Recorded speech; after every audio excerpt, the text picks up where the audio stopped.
Он в курсе, что у него в 3 часа?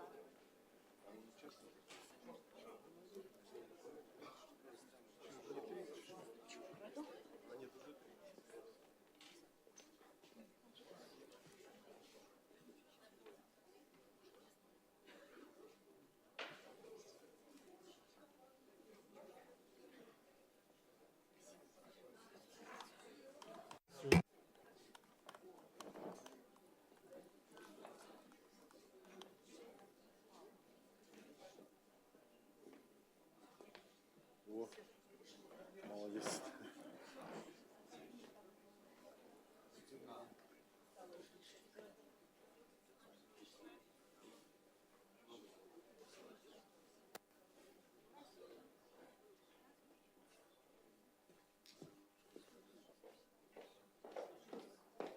Нель.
Так, коллеги, мы сейчас будем начинать. Well, why don't we begin? Do we have simultaneous interpreting provided? Yes or no? Please raise your hands.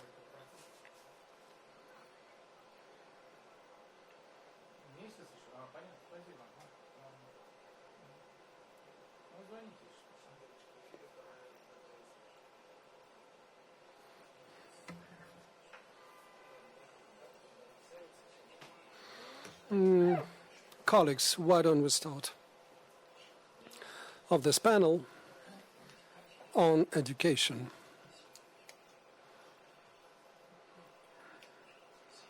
This earlier today in the same hall there was a general economic panel where we were discussing things including discussing the fact that one of the key achievements of Russia over the Putin's time was serious development of the human capital and enhancement of access of citizens to tertiary education, occupational education. On the other hand, over the recent years, we have broadened the coverage of children with preschool education, which is a serious achievement indeed, laying the foundation for our hopes for the future when, at the stage to come, the Russian economy would be driven more by human capital rather than oil or gas. Then there was a social panel in the same room where they were discussing the hope for human capital again. And we were quite actively discussing the trade-off between effectiveness and fairness, a trade-off that cannot be always obtainable through the social policy. Being fair often coincides with effectiveness in sectors such as education, while on the surface, if you look at the arguments of the panelists, effectiveness would be often argued against on the grounds of being unfair and vice versa. Proponents of whatever modernization measures would tend to consider that as something perhaps trotting on the fairness or equality concepts, something neglecting these values. And I think that this session on education is supposed to give the answers to these questions vis-à-vis the sector where both the effectiveness, because we do need to have good education, and fairness, because we need education as a matter of social lifts, both need to be properly addressed. So why don't we try to look at this broad sector of ours, trying to know if effectiveness meets fairness. Isaac Frumin will be the first one to make a presentation. Then we will have a number of people wishing to participate in the discussion, and I will allow myself to say a few words as well, somewhere in the middle of the way. So you have the floor, please. Well, thank you, Yaroslav Ivanovich. I'm going to speak in Russian, but we have quite a few participants who would be commenting in English, so whoever is willing to use simultaneous interpreting, they should have their headphones ready. I'd like to say thank you to a large team of researchers and analysts at the Institute of Education, Institute for Institutional Studies of the High School of Economics, our counterparts from the Institute of Sociology, Russian Academy of Sciences, and people from the Center of Quality Assessment of the Russian Academy of Education, who have shared their data and information for this review. Our task was to answer if we had problems relating to inequality in education, and if we did, how we should possibly address them. I hope I can make it in about 30 minutes, and then the guest speakers and distinguished people from the audience will be able to speak up. We are going to be interested, I think, in, first of all, what needs to be done. The point is, over the last 25 years, we have not only maintained or I'm sharing my key conclusions from the onset. We have managed to preserve the high access, good access to education, which was characteristic of the Soviet system, but we have improved largely on that.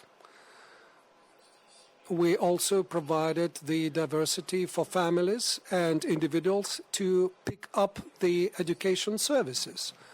For high variety of educational services, we have practically dropped the societal engineering in education. We have effectively stopped all measures of affirmative actions, and I'm going to share some data and figures to show that there are risks that we call, using the general term, inequality, but those are diverse risks. Unfair use of public goods by the privileged, and formation of the pockets or funnels of poverty, and the blocking of the social mobility channels.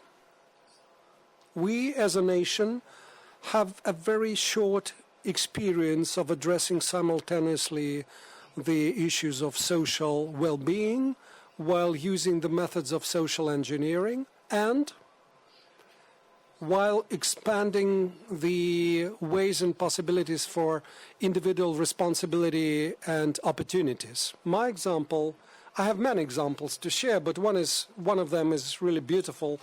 That was a gift from someone present here, director of one of our best schools, Mr. Yefim Rachevsky. This is the map of the city of Moscow, best 20 high schools in the city of Moscow.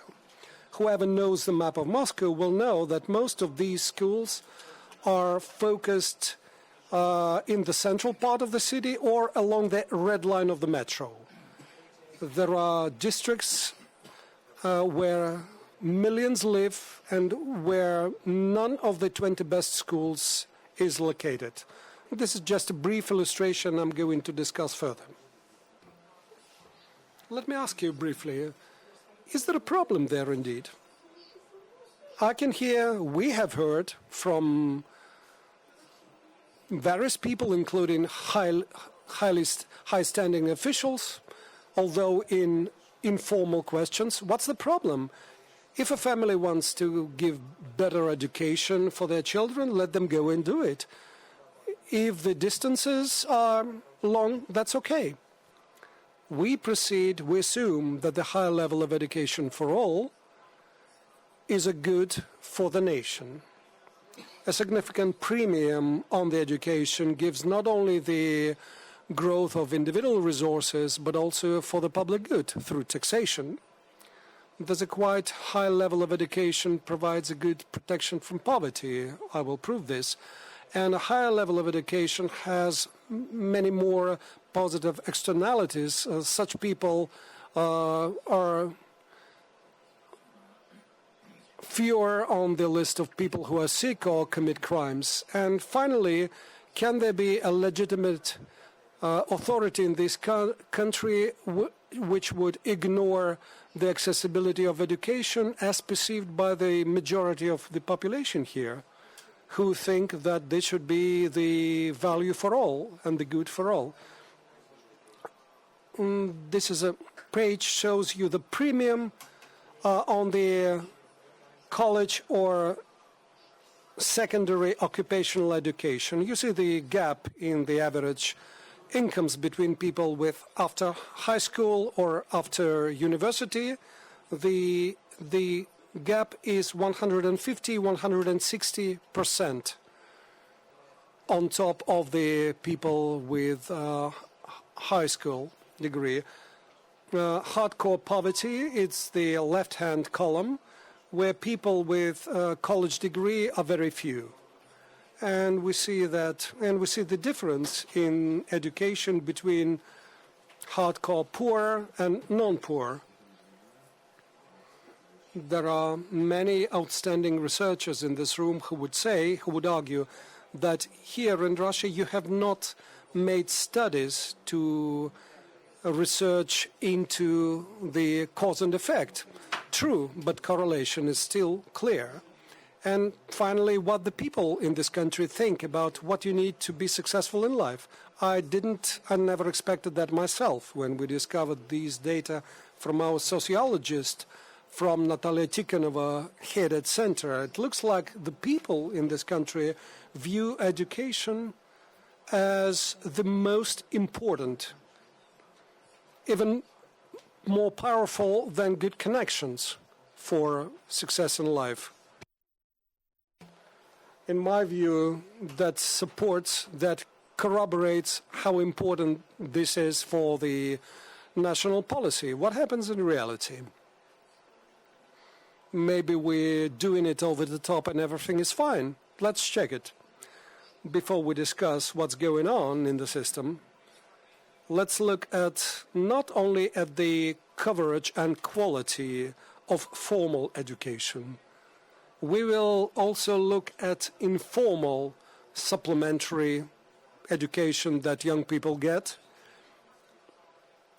Informal education is a UNESCO education, environment-driven education, from where they get most important social skills.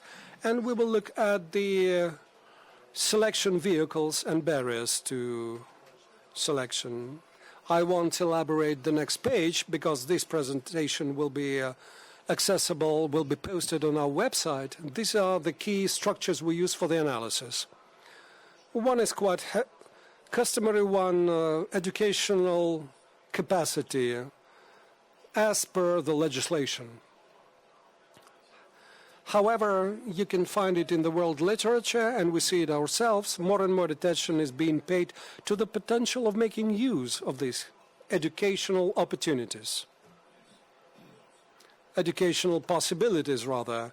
We discussed it with our colleague from Harvard, their wonderful research they made, he and his colleagues did, that just simply informing the families who are in need of financial support for educational purposes of the mechanisms, of the ways to get the support, would help to improve the efficiency of all those programs on a significant scale. We very frequently fail to ignore this. Another thing important to understand the inequality situation is this. Anticipating this, the uniform state exam, that's the enrollment exam, it should be a fair, meritocratic, objective tool to use. However, if people have to pass this exam who had been lagging behind for a long while, this exam is no longer fair because of their past accumulated trajectory, and that's an important factor for analysis. Finally, a very simple structure about the mechanic vehicles we use is the targeted possibilities, targeted opportunities, and the possibility for having a second chance.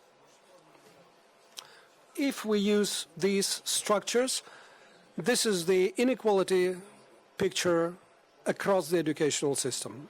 As we were discussing it with our Martin Carnoy, our professor and professor at Stanford, he started with saying you have nothing to be concerned with. According to all international data, in Russia, the difference between the achievements in incomes in education is just slightly worse than they have in Scandinavia. So there's nothing really bad in this country. That is really true.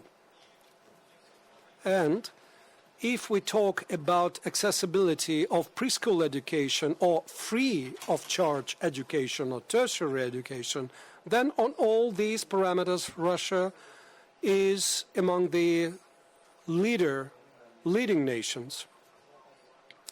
As was shown by Professor Andy Green from England, as a result of that, Russia has one of the lowest gaps in the skills between various income brackets, which is a huge achievement of the social system we have inherited and try to develop. However, having said this, we have a significant gap in educational achievements across schools. We see growing and growing difference in educational achievements between various income brackets. As a result, we see the dead ends and dead end trajectories being formed. So the situation is much better in terms of inequality and fairness in most developed countries, but the risks are growing higher and higher. Let's briefly touch on the age groups. Let's look at the age 0 to 3. According to most experts today, that is the critical age. According to Nobel Prize winner Jim Hackman, every dollar invested in early development, early training in vulnerable families is much more effective than every dollar invested at a later stage. That's exactly where we have problems in the public sector of education. We see a declining share of, declining accessibility of preschool education. You can argue why is that. we do not have any institutional support to families having children of this age, whatever income those families have. And therefore, we have various practices that shape very different start positions for children. This is the same age. Additional education is not to be found for free, almost completely.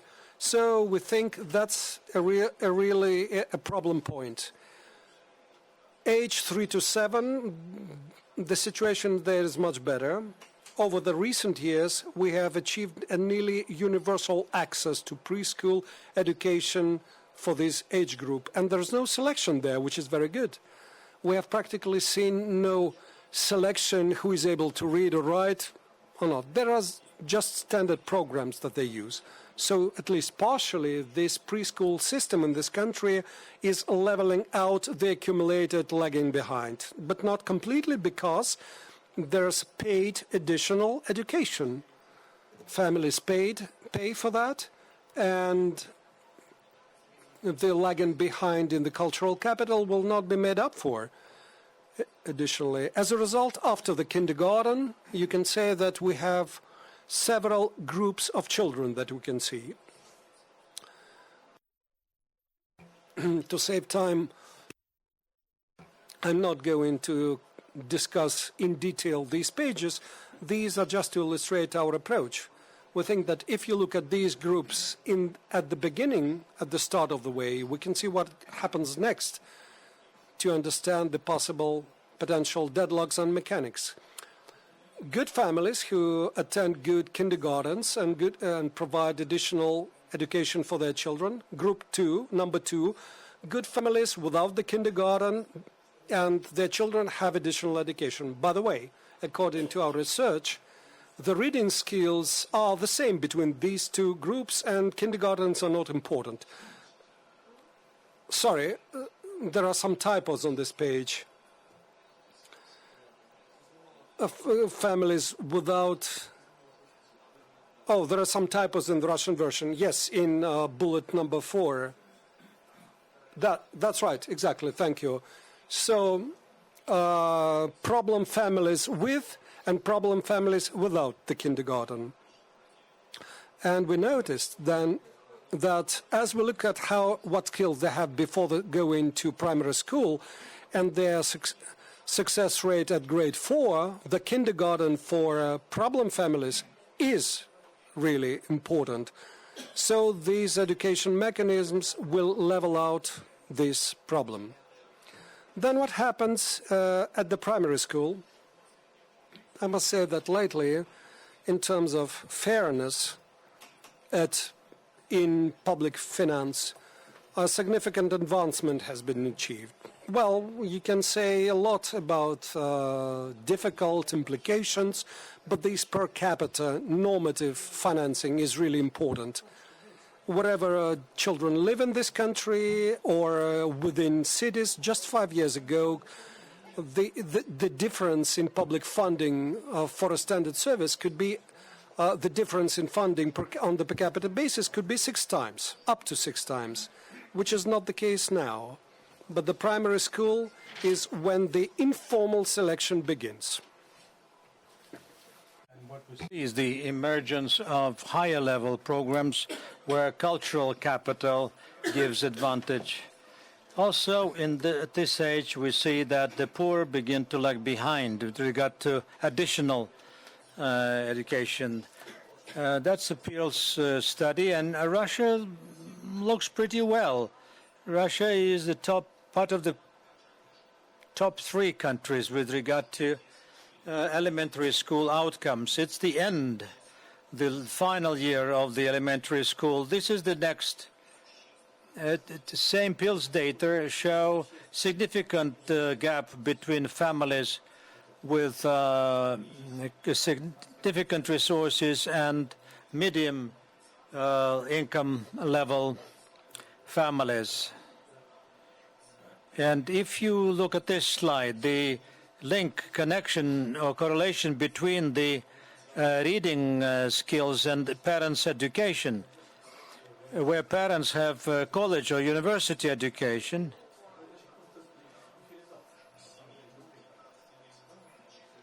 the difference actually is equal to extra 7 to 12 months of education. The mechanism of selection and territorial inequality and gap creates significant differences between various different schools. That 2011 results on pills, and the situation has not changed yet. And other data we have confirms that 1/3 to 1/4 of our schools have low performance, low results. It's not a dramatic situation yet, but we should be apprehensive, and additional education does not compensate for this gap. In families where parents have university and college education, there are significantly more people where mothers have university and college education. There are more children who have 1 or 2 additional education programs. So where mothers have the education that is here. Isaac did the slides during the night, so don't judge. So these are kind of education that mothers have, secondary professional, incomplete college, university education. I'll skip. There's now, based on the outcome of secondary schools, you see here high-income families, stronger schools, more additional education. In the primary school, you see processes enhanced that emerged in the elementary school, and there's a pre-graduation selection that gets started. In the 7th and 8th grade, children are told that would better not continue into the high school because they will not be able to pass the unified state exam. They better go to non-university education after 9th grade. And you see the gap between different families with different incomes is growing. And you see the gap between, in 2006, between highest top income level families and lowest income was 6. In 2012, it is 8. And in 2015, it continues to grow.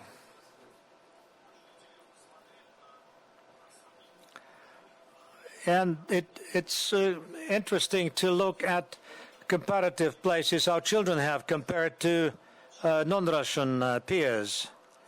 Due to various reasons, and colleagues may dwell on that, we see a growing share of graduates, those who graduate from the 9th grade, who do not go into the 10th grade and go into vocational training. And when we saw this, we were surprised. It's a significant change in the trend. We tend to think that vocational training is for job skills, worker training. We see that secondary professional education covers 40% of all 15, 16-year-olds. But we see who leaves school after the 9th grade. We will see that if the income is higher in the family than 20,000 rubles per person, then 50% will go into the 10th grade and then will go into college. If it is less than 10,000 rubles per family member, it's 20%.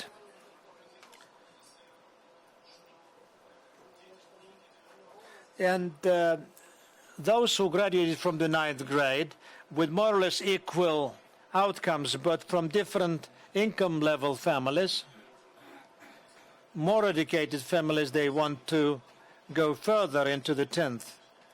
Less educated families, but same academic results, they plan to leave. They plan to leave. Statistically, it is the case, although there are exceptions, of course. And by high school, we have 60% of the age cohorts. They go into the 10th grade. Again, there's normative funding from the governments. But there is a educational orientation, and if 40% of school children in the so-called elite schools, where people normally of higher social status get together, they have coaching, crammers, and the 1.5 times more of them than in regular schools. And going back to unified state exam, it's a fair, objective exam, but different families have different access, give different access to additional training. With regard to education with a bias in a certain subject, positive bias in the subject, it's not mandatory. So more families with higher education, parents, they choose mathematics as their bias at school, their major discipline. And mathematics is a major predictor of life success. And we don't have data, statistical data from unified state exam. There's one study by our colleagues on 2012 on the correlation between unified state exam and family incomes. No surprise. Results of unified state exams, I will not go into the detail because it's also an entrance examination. You can take a look at this yourselves. It correlates positively with the income level of the family. Thus, in 2 words, the results of the high school, those children from low-income families who find themselves in stronger schools and get not very good crammers, they plan to enter university, and they do. Unless they have tutors, crammers, often they enter weaker universities and do not pay fees, tuition fees. And again, low-income families, no college education for parents, they do not go to continue into colleges. In higher education, access to free higher education is fair and meritocratic, and unified the state exam was a big step in achieving territorial mobility. And now, this was shown by Konstantinovsky, we have a universal access for school leavers. Russia is one of the few countries that have achieved that. And still it gives a second chance for those who graduated early from schools, secondary schools, or went into vocational training. So it gives us a second chance. But the diversity and variety that exists, it also creates risks, because inside the higher education there are uneven conditions and unequal conditions. That data covers 2010, and now they were exacerbated only. This is per capita expenditure of the government on students of various types of universities. A category universities in blue color. That includes research universities, fair universities, 50 universities all in all. They have a significantly higher per student expenditure. We're not saying it's wrong.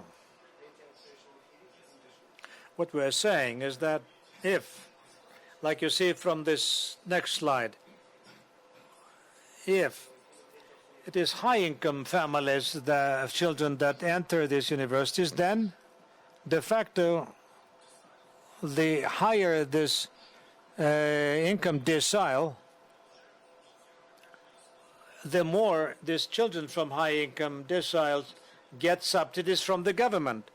If they are talented, there's nothing bad about it. But there is a study from the Institute of Institutional Research that shows that the higher selectivity in the college, the lesser the share of regular school leavers, and there's an increase in those who graduated from higher level, high quality schools. What is to be done? I will not go into the details.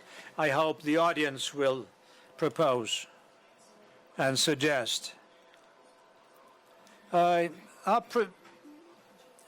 are the possible principles of the policy of strengthening equality in education? We are not want to go back to the Soviet system of standardization and egalitarianism, but we need to look at this from the perspective of justice, and privileged groups should not abuse their social status and position, like we see in informal selection at schools. We believe we should be serious about this task of providing to every child the possibility of getting education that will enable this child to go to the next social level status. We need to understand what happens after the 9th grade at school.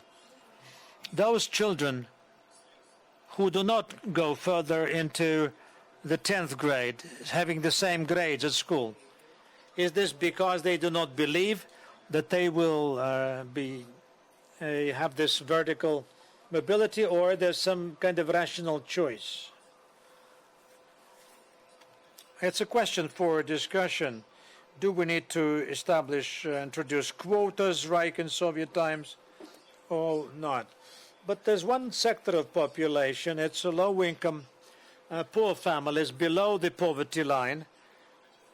They do merit this targeted programs, because to take children out of this low social status is a major social task.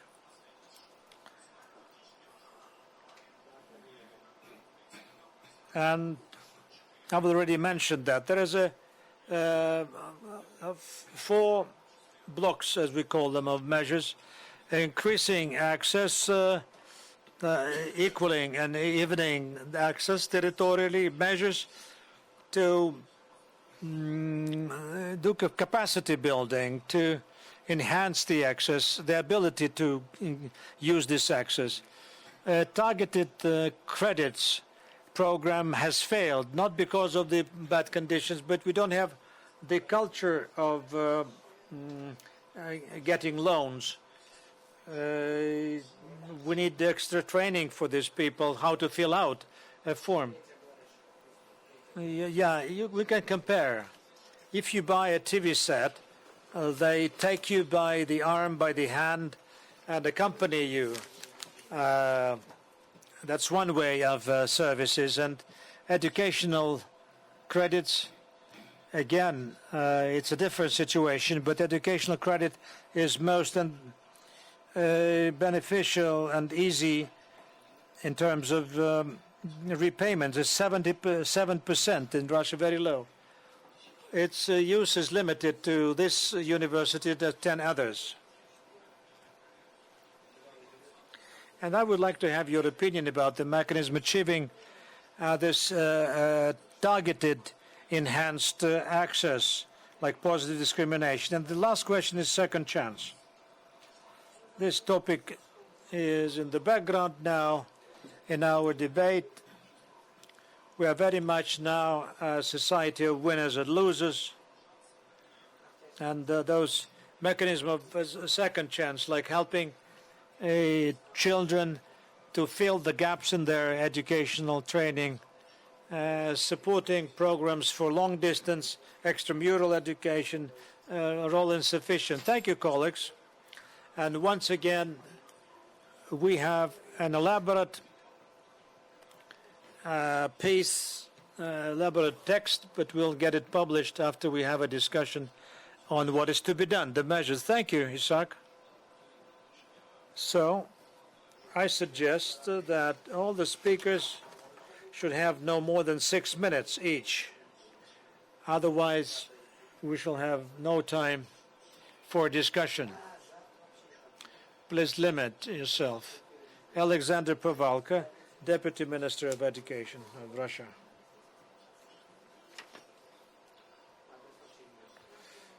Alexander gives away his place to Yefim Rachevsky, Director of School 548. Isaac gave me a lot of joy because he gave a bridge to social engineering, which we had in 1930s, 40s, and 50s. As a practitioner, let me say, so why? Why not? It's hard to find a country or territory which would have a totally different situation. Nevertheless, so much depends on us.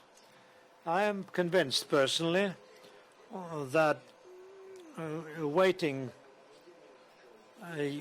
for state paternalistic steps, we will not get much. We have 140 million people in this country, 40 million low-income families. So each family, population, each family will get some piece of national resources to pay for everything, or the other way around, to make everything for free, everything free. Practice shows there will be differentiation still, but not at the very start. What is relevant today and urgent today, when the shortage of places in kindergarten has been resolved, and in terms of care, and this is kind of a traditional solution dating back to industrialization time, when mothers had to go to work. Now we see an interesting metamorphosis, particularly in what we call dormitory districts in megacities, sleeping districts, sorry. Those who were renting the ground floors were dentists. Then it was beauty salons. I remember that phrase of mid-90s. What can you expect from a mathematics teacher when she's explaining Pythagoras' theorem and thinking whether she has a chicken in her fridge? Now there are fewer dentists because you don't have to change and replace teeth as often. Chicken we have in the fridge, a lot of beauty salons, and today I live in Taganka district in the center of Moscow. I see now a baby club. We give a quality education to children starting 8 months to 6 ages. Before it was a dentist's office. And I found out how many baby clubs are there. There are 400. They have different names. Average price is 5,000 to 6,000 per month, 2-3 visits a week. Now the mother breastfeeding and then bringing it to the baby club. You remember there was a curve, a chart, up to 80% of information needed for life a child gets before age 3. Families have the gut feeling and to understand it. And when pills came to us, then Zuckerman proved it was the oil price hike.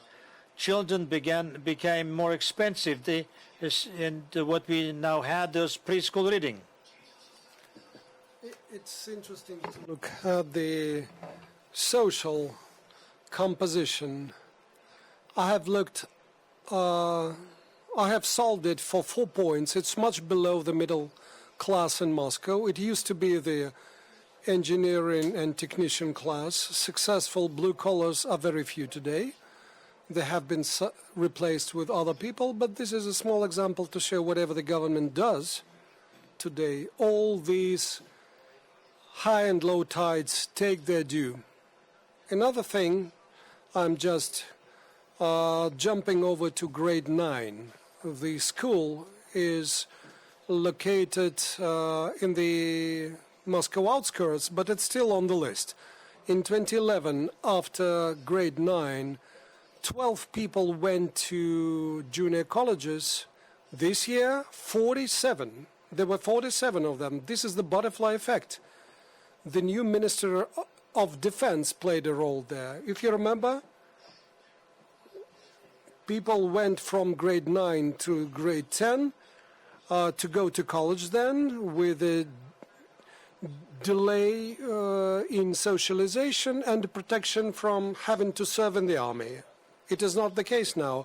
Out of the 42 people, 47, nearly 60% were successful children who finally picked up a different educational trajectory. They wanted to get some specialization profession early. My daughter took this way. I'm really happy about that. So the hysterics about Isaac, what your daughter, which kind of occupation she took? Philology. But now she does residential design, and she does it at a high level. That's about social mobility. And of course, she was getting some additional education on the side. Of course, she was. So this picture, I've known cases where marriages would be disrupted if a bride was the philological department of a prestige elite university, while the bridegroom was very different from that. My point number 3, just imagine a picture where when a baby is born, he or she would get a voucher for the baby club and for a good primary school, and you name it. You can't sell it to drink it. You can't buy any vodka for this. But what happens to this voucher next? I'm convinced that today many problems can be and should be addressed not independently of governmental paternalism, but inside the school. An interesting detail, why people prefer baby clubs, something alternative, to the conventional school. The reason is simple. I just yesterday met some school principals from Vladivostok, and someone said the etymology of the teacher in Russia, it has a root that sounds like giver or provider, but children are very different today. What we used to think like a fantasy that $1, that a computer could cost $1 for everyone, that is getting closer to reality. The social environment plays a huge role in education that is called informal. I call it free education. It gradually is replacing the lack of this resource on the side of the government. And if I'm not, my 6 minutes is over, although what Isaac mentioned was a topic that makes you think a lot aloud. Alexander Borisovich, you please. Good afternoon, dear friends. I'd like to thank the team for the work they have done. Quite a big study indeed, and very interesting conclusions, although the presentation was too much focused on fairness, that everybody needs to be taken care of, being given the second chance, the third chance, the fourth chance. In my view, that would be too much. I have met some graduates of one of the leading universities here, not this university. No, of course, I'm not talking about this university. Never. But those graduates, that was the... after graduation, they were about to find... They were supposed to look for a job after a lot had been invested in them. But there was no activity on their side in order to build their career further because they were used to being taken care of. And everybody owes them something. I think the picture you have drawn in the presentation of yours, there's one critical thing that Isaac mentioned, and you need to go and do this. That's the topic of about the poor people. If the parents are poor, the family is poor, then it should not be a barrier, complete barrier to a child to get educated, to put it bluntly. And that's where you need to go and look for whatever methods to compensate for that. You can't do it by spreading thin all the resources. You should fight externalities using other methods, shouldn't you? Without accepting universal one-size-fits-all solutions, but that's a really big problem you need to address. But the fact that people go to secondary vocational schools, that's only normal. A normal economy implies that it's not everyone that goes to universities. Otherwise, it would be just depreciated, and the broken marriages that you mentioned, that were, I think, just a societal sign. It's something about the caste system. Are you in or are you out? So the situation is effectively leveling out. It's getting more normal, I think. Thank you. Well, Mike Foyer, President, Academy of Education, United States. Mike? Well, thank you very much. I'm very honored to be here and to listen to this presentation. I've learned a lot in the last couple of days already. I'll try to address a few of these questions in just a few minutes. Should start by saying that, although it's not news to anyone here, but the context for these conversations in the United States is a little different from here. We have approximately 15,000 independently operating school districts in 50 states plus the District of Columbia, and a long cultural, political, and legal tradition that reserves a lot, not all, but much of educational governance, finance, and even curriculum and matters of assessment to the state and local level. I mention that because it is an important sort of backdrop to trying to figure out the puzzle of educational opportunity and economic inequality.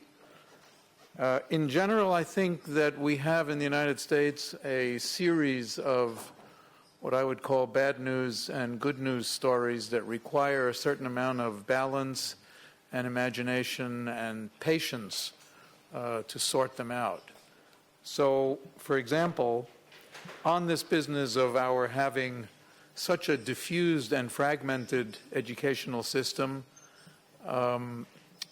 the difficulty with that, of course, is the bad news is that, as one of my colleagues once said, I haven't found exactly where he wrote this, but I heard him say it in a speech, that if you happen to be in an airplane flying above the United States and had the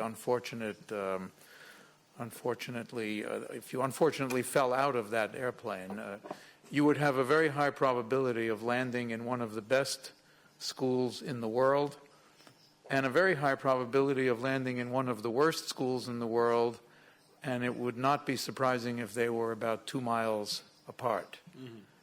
So with this fragmentation and this diffusion has come at least an awareness of tremendous inequality or disparity in resources and in the quality of schooling. On the other hand, and here I return to my training in economics, and I'm very grateful to always have the other hand. On the other hand, this fragmentation and diffusion has allowed the system to be quite innovative and quite agile during periods of substantial change and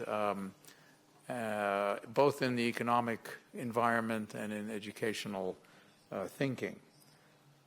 And if it were not for the preservation of at least some local innovative capacity, we would be missing out on a lot of very interesting opportunities. So I'll just give you two examples. In the District of Columbia, where I live, it's the nation's capital, a rather quiet decision was made in 2007 for universal pre-kindergarten education for all the citizens of the District of Columbia. This has been debated at the national level for quite a number of years, and there's no resolution at the national level.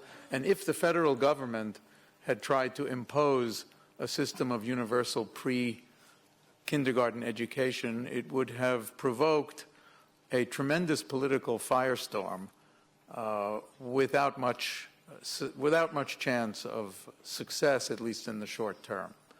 The fact that in District of Columbia we were able to pass our own law on this and implement it has led already to some preliminary evidence that the children who participated in that, and many of them came from the poorest neighborhoods and the poorest families in Washington, D.C., have already started to show gains in achievement, in academic achievement, during their elementary school years and even now almost beyond that. I'm cautious about bivariate correlations here because there were many other things that would need to be included to try to explain that trend. But certainly the idea that D.C. could pass its own universal pre-K policy was an example of one of the advantages of having some local control and some differentiation. There are other examples like that. A second example of a bad news, good news story is that it is quite clear that we now have abundant data on rising income inequality in the United States, not just in the past 10 years, but certainly over the past 30 years. That's bad news for people who believe that income inequality in a society that believes historically, culturally, and for its future in the idea of social mobility and in the idea that children should have at least as much and perhaps, we hope, better opportunities than their parents. Rising income inequality and the gaps that we have now observed are very troubling to all of us. Somehow, and this is not good news about inequality, but this is just as a matter of context, during this period of rising income inequality, the trends in academic enrollment and achievement have actually been either stable or improving. I'm not sure what to make of all that, but if one looks at the most reliable evidence on mathematics and reading scores of children in the United States, between 2013 and 2015, we experienced a small decline of a couple of points, which are not entirely understood yet. But over the longer term, from 1990 to 2015, it has been a steady and rising. And if one looks at the data on participation in post-secondary education, one finds a very similar kind of trend, that enrollment is increasing, and that's true for all population groups within the United States. So these are indications that we need to be careful with how quickly we infer either trends or policy implications from snapshots of data that can otherwise be quite troubling. A third example has to do with the rising cost of higher education. Now, whenever one mentions the cost of higher education and has an American accent, most people in other countries look at me, for example, with great sympathy and sorrow that our higher education system, at least on the surface, appears so expensive. And it is expensive. On the other hand, the percentage of students who are completing higher education is actually increasing. The percentage of students who are leaving 4-year or even 6-year degree programs and who have very high levels of debt, which is something that is vastly exaggerated in the popular press, is actually a little bit worse than it was 10, 15 years ago, but it is not at levels that would make us really want to change the whole system of financing of higher education.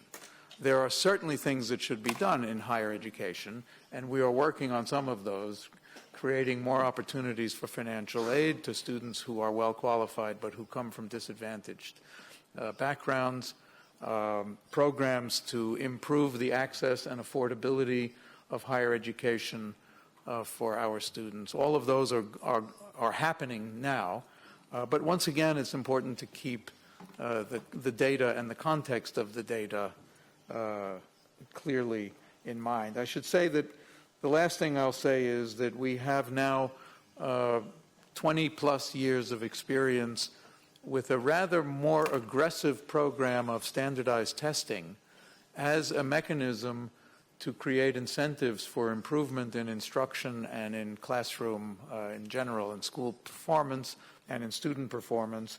And here again, there's a bad news and a good news story. The bad news is that this pressure that has come from all of this testing has created incentives for a narrowing of the curriculum to those aspects of the curriculum that are most likely to be tested, much to the sorrow of the parents who want for their children a broader experience when they're in school. Music, art, the humanities tend to get pushed aside when there is so much pressure on mathematics and language arts.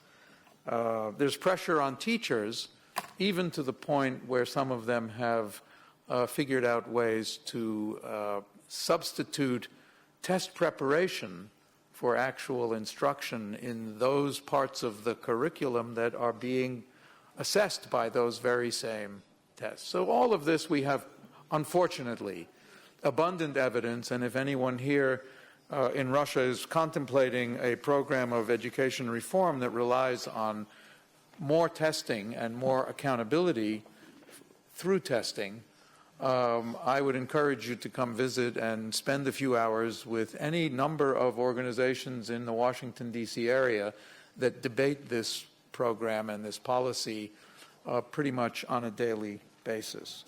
There is, however, a good news side even to that story of testing, and that is that because of the rule that the tests had to provide evidence of performance disaggregated by race, gender, ethnicity, disability, and other attributes of the student population, we now have much more public awareness of the disparities.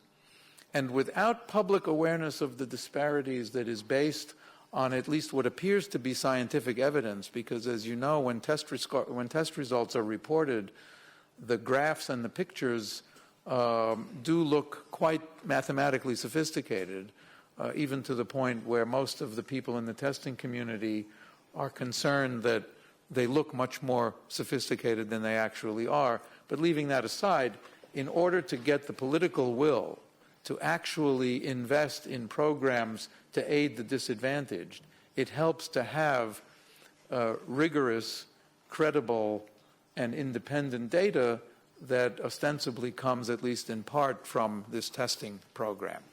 So I'll conclude by just saying that my sense is, with all respect to my dear friend Isaac and his statement about how correlations sometimes are significant, they are, but one needs to be very cautious about jumping from some of these correlations toward policies that may actually be yielding unintended consequences of a sort that we had not yet imagined. Unfortunately, on that, we also have abundant evidence from recent experience in the United States, and I wish I could say that what we were able to export would be more good news than mediocre news, but that's my sense of it as of today.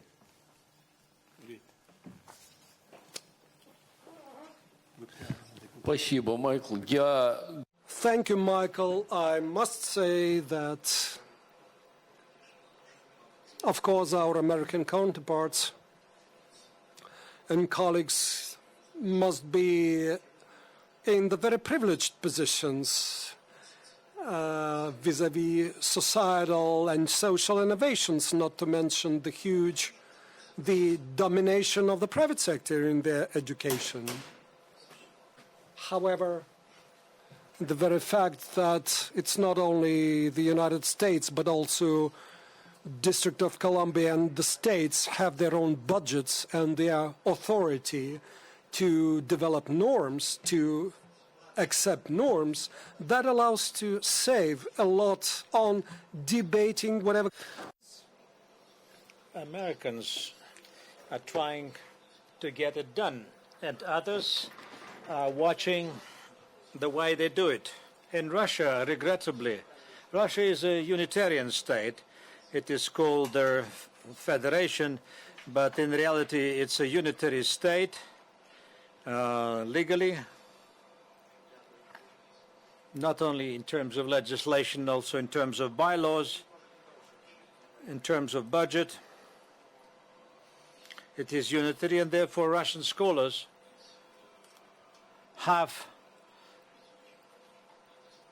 to engage in protracted and long discussions, first within themselves and then with officials, civil servants and members of parliament. And there's probably a big difference between our culture changes. Patrizia Bianchi, Minister of Education, Employment, Innovative Development, Emilia-Romagna region, Italy. You're welcome. So much, Mr. Rector, and thank you, Isaac, for posing the question of equality and inequality at the center of your paper. I'm strongly convinced that the way of managing the school is crucial in framing the entire society, so that when you say equality and inequality, it's true that we have to ask a basic question that we are discussing nowadays in the European Union, particularly in Italy. Are we sure that today that we are flooded by information, that we are flooded by internet, by your smart telephone, everything is smart now? Are we sure that we need a school? Yeah, probably because the school is not enough transfer of information. It's something more. It's much more. It's the way where a society transfer instrument of technology of comprehension.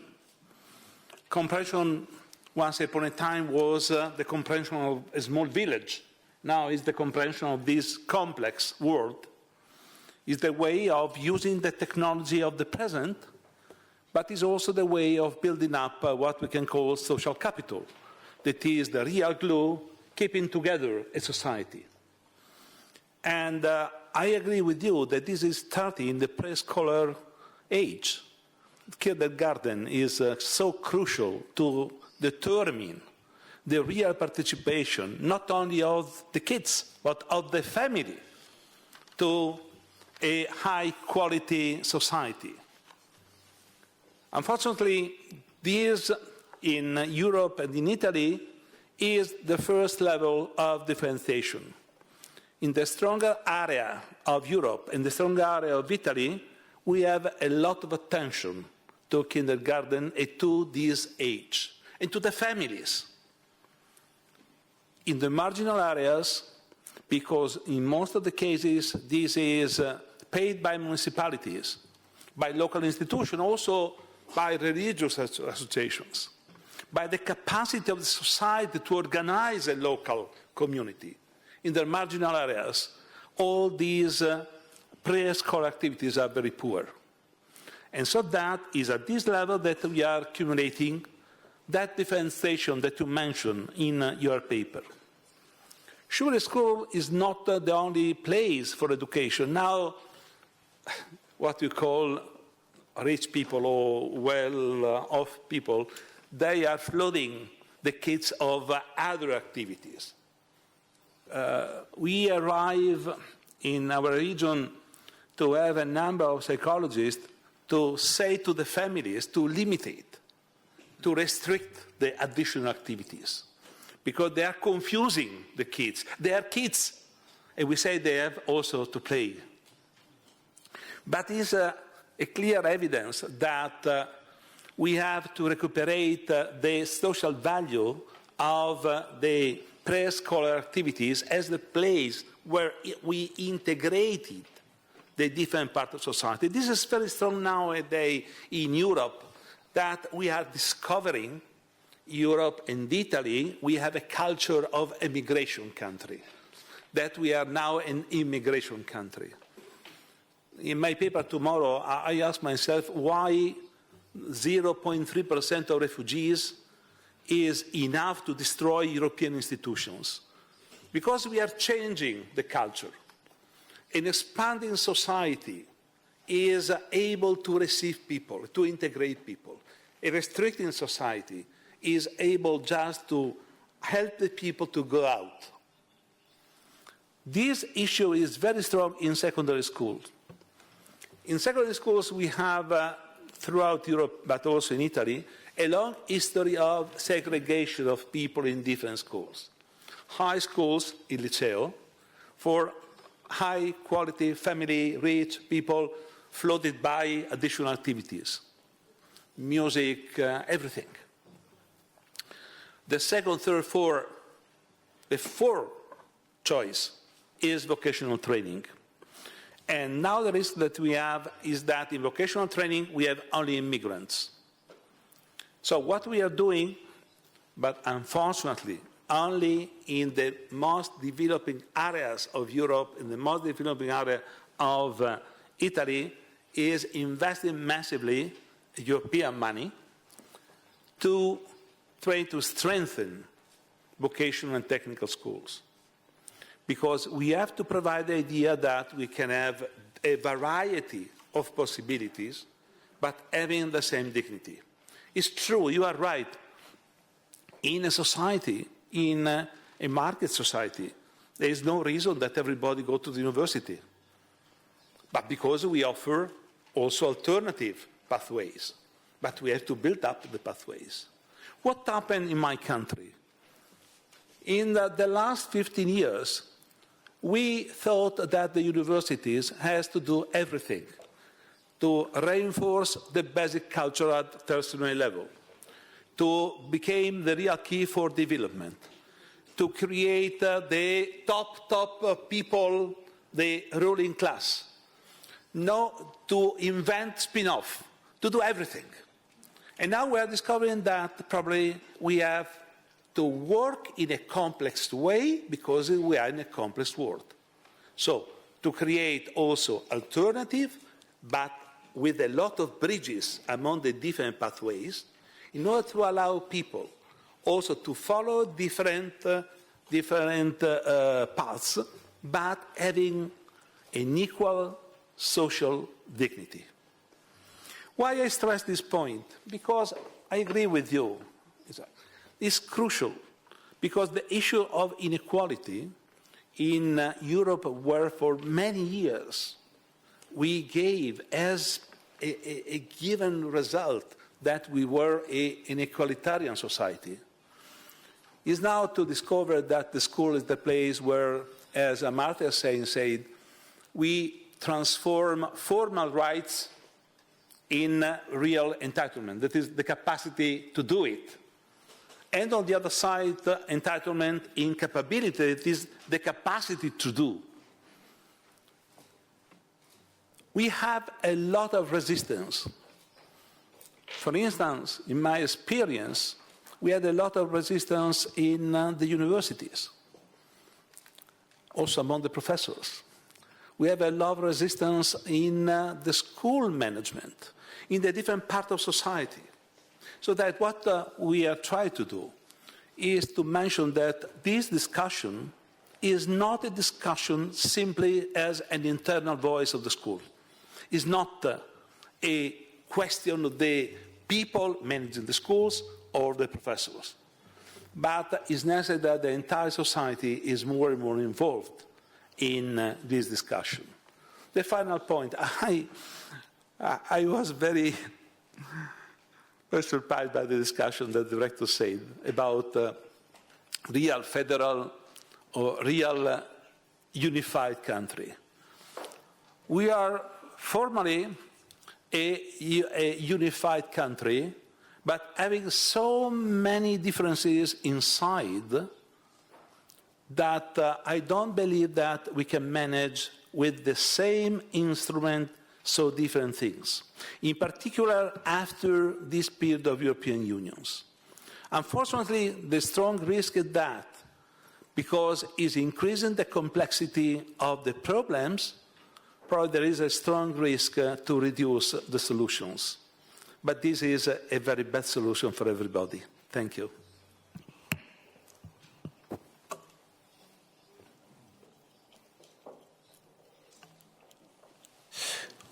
Спасибо большое. Thank you very much. I think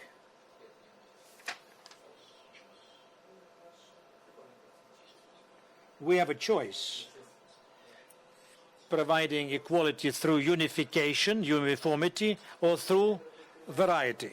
The latter choice is much more difficult, but much more productive.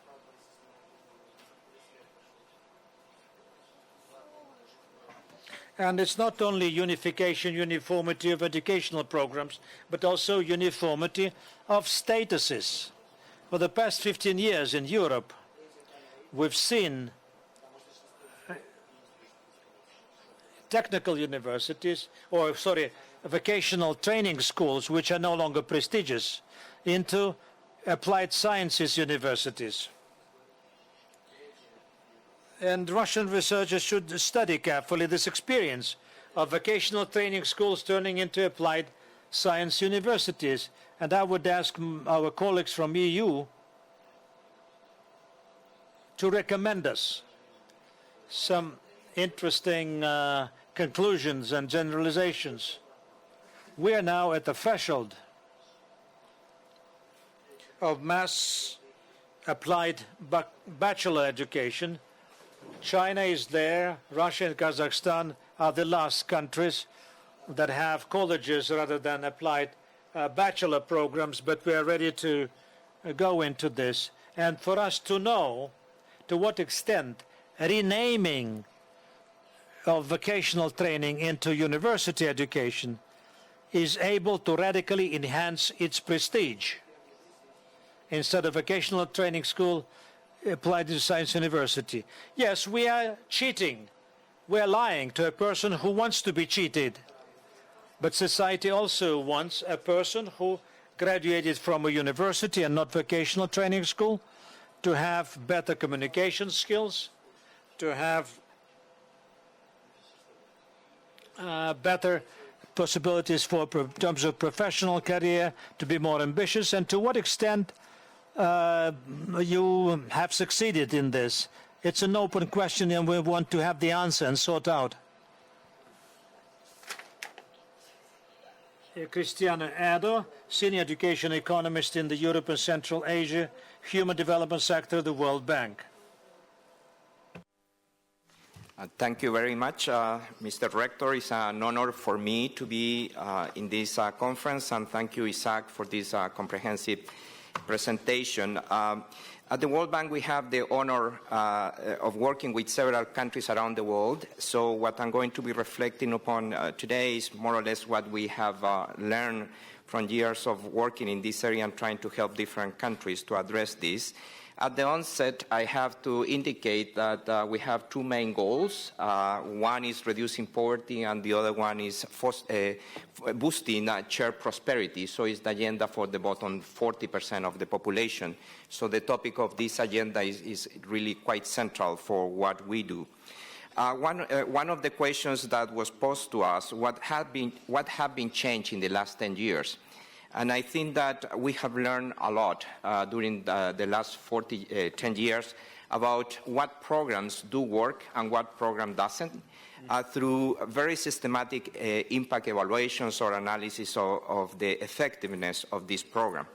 And what we can say in a general way is that access to quality education is a great promoter of helping people to leave the poverty and also fostering the development of their families, their personal development, their families, and the families that come after.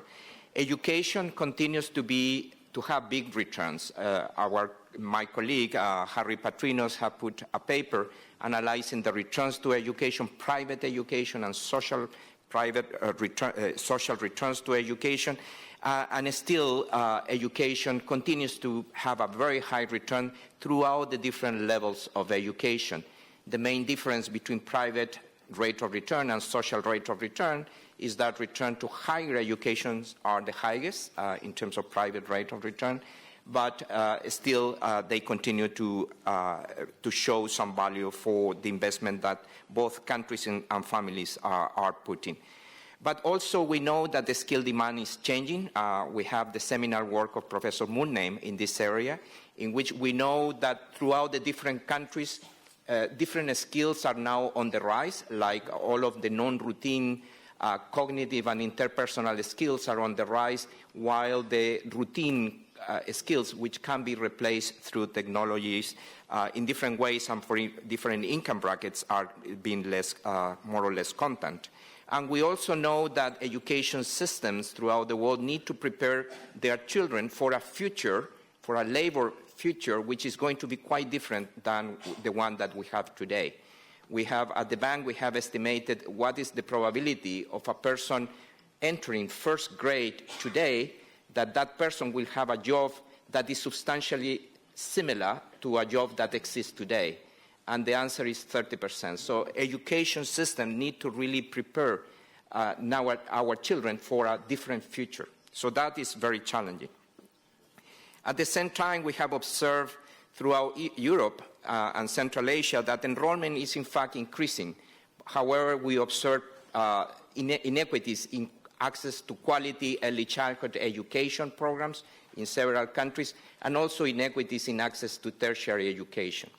What we also know from analyzing different data sets is in the same venue as Isaac was mentioning for the case of pearls, that the performance in cognitive assessments such as PISA is really differ by education income. It's not only about the average performance of the country.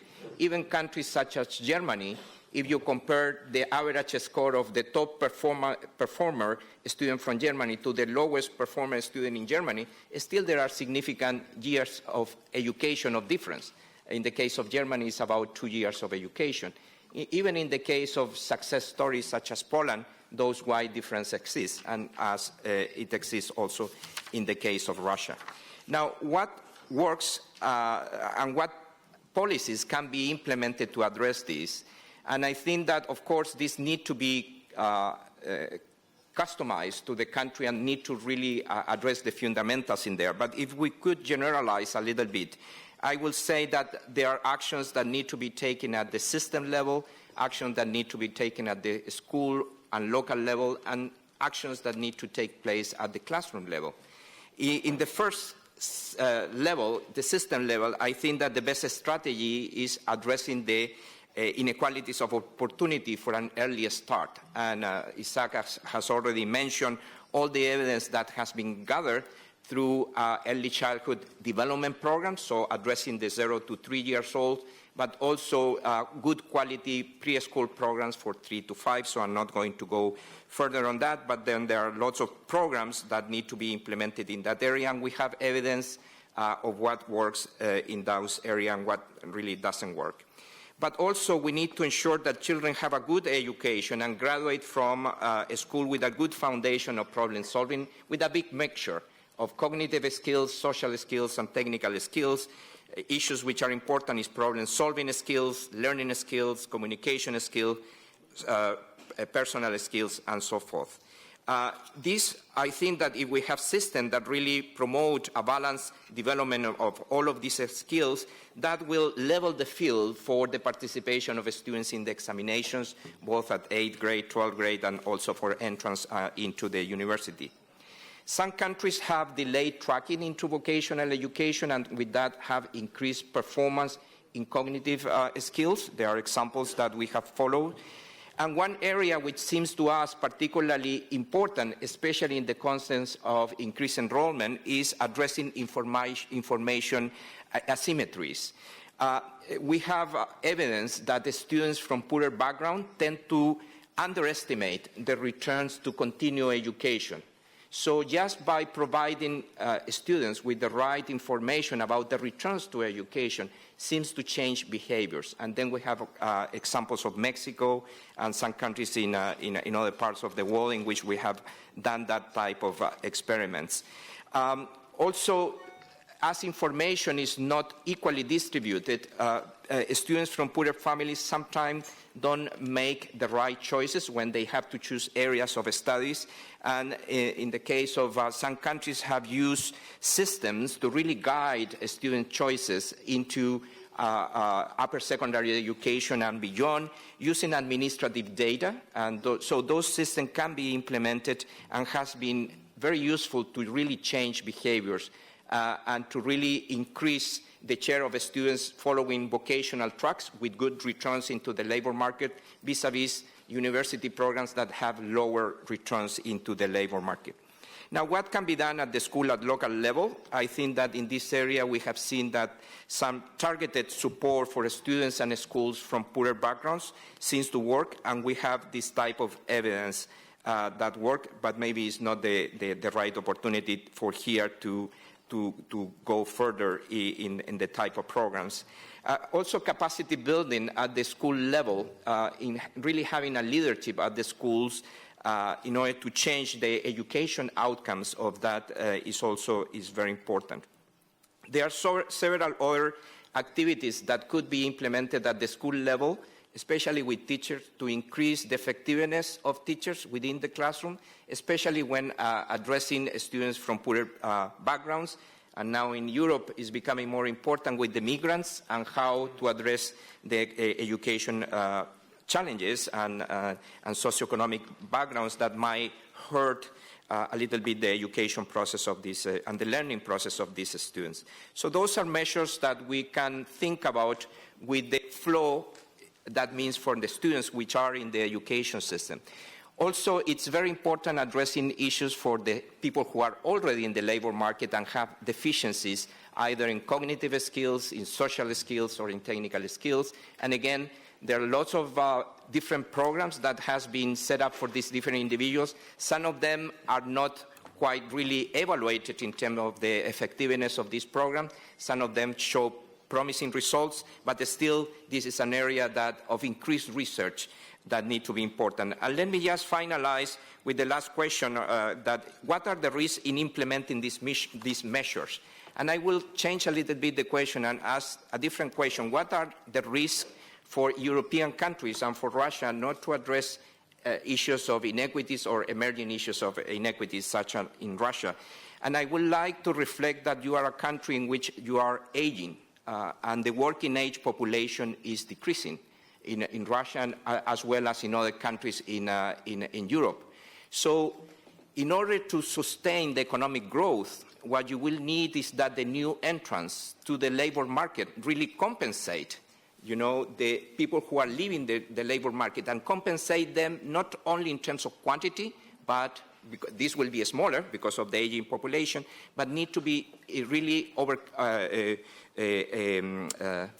addressing this with a better quality. So addressing the inequities of the education system is not only because addressing inequities is right or is a justice or is a human right, but also because it's a smart economics. I think that is something that European countries will need to do,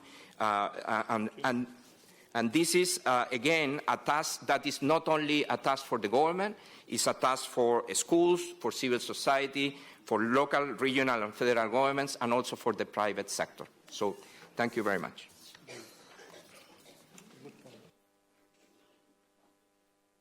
Спасибо большое. Thanks a lot, Christian. I think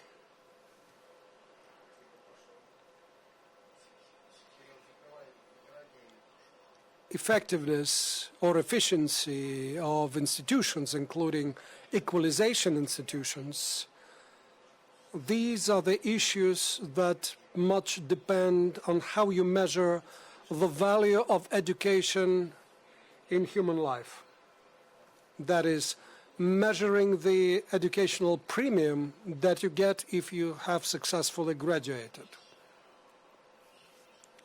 Russia is somewhat behind on this line, but thanks to the efforts of the Ministry of Education here, this year we will have a second year of observations of this educational premium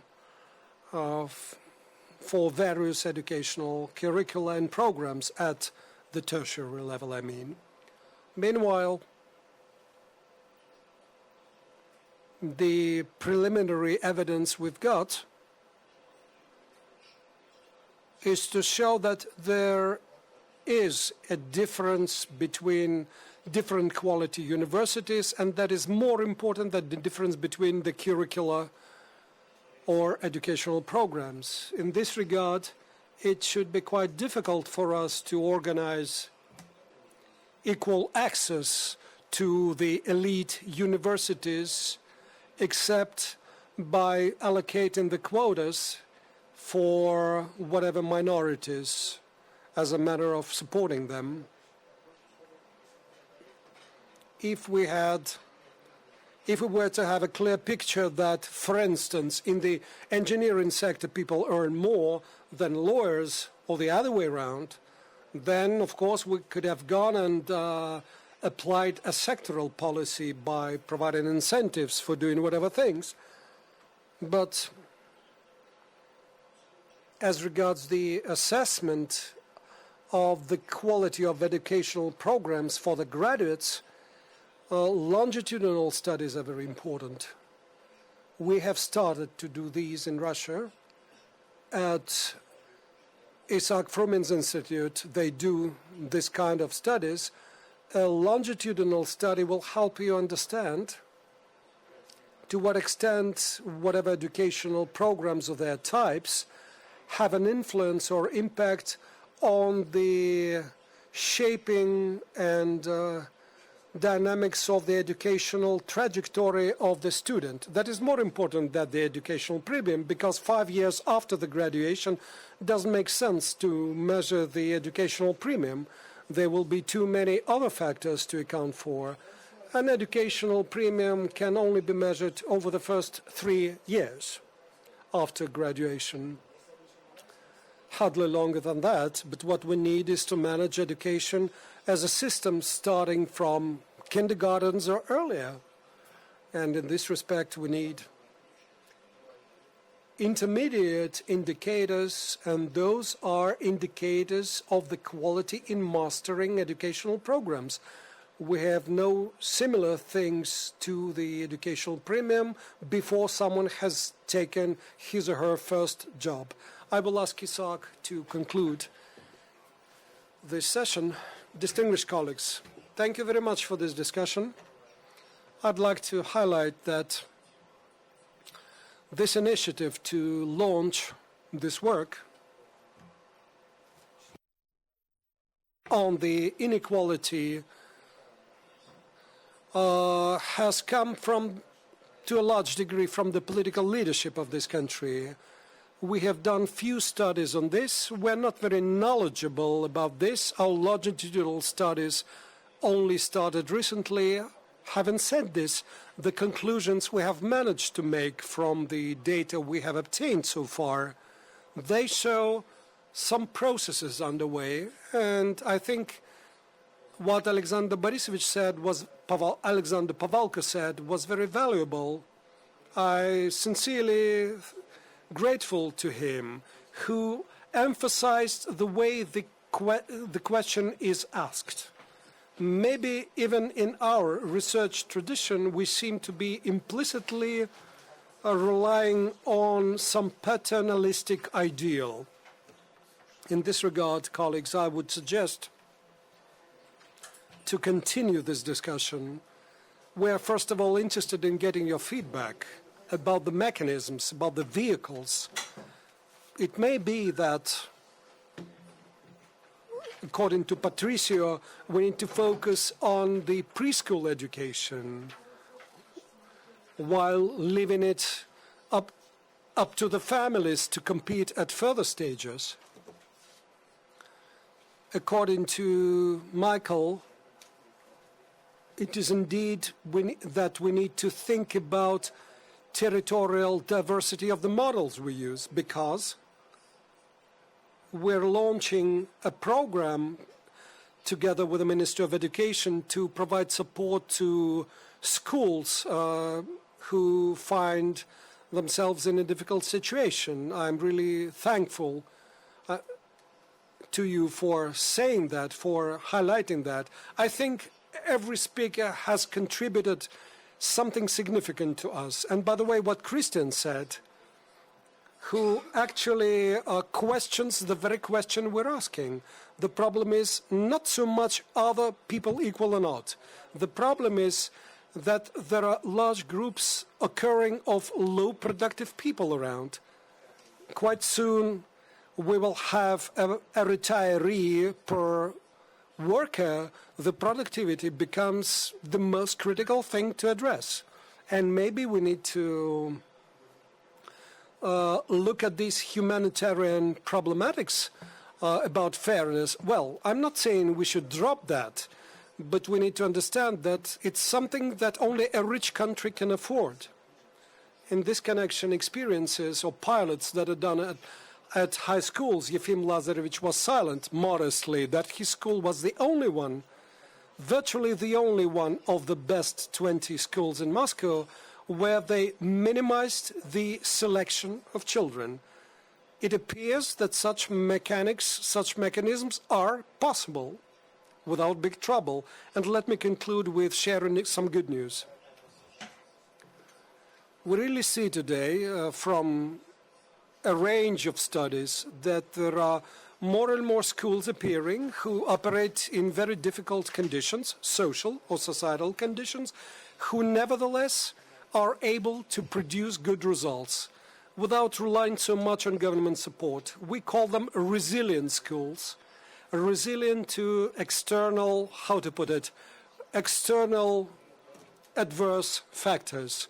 We will continue to study experiences of those schools, and maybe that's the issue we need to look at as one of the most promising ones. Overall, Yaroslav, by the way, I must say thank you to the rector who insisted on this presentation to be made this afternoon. I think that was a good food for thought. Well, colleagues, we're done with this session. Thank you very much.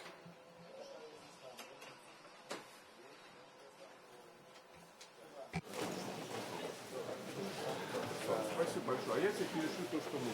Саша, спасибо большое. Я искренне считаю, что ты хорошее замечание сделал. Спасибо. Здорово.